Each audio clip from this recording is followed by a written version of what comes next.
मान्छे होइन जति ठुलो भयो भने यस्तो पड्काउनु चाहिँ बच्चे हुन्छ कि जति भयो भने होइन यस्तो पड्काउनु चाहिँ मजा हुन्छ कि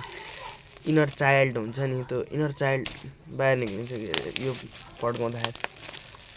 है कति पड्कायो त्यस्तो सानो है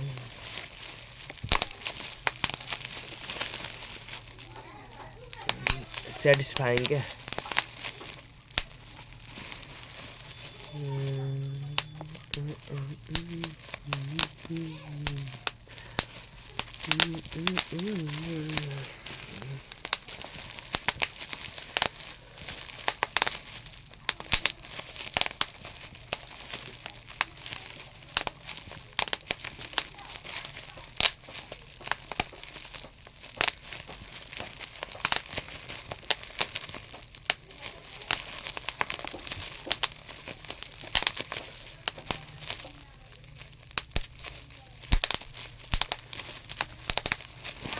हजुर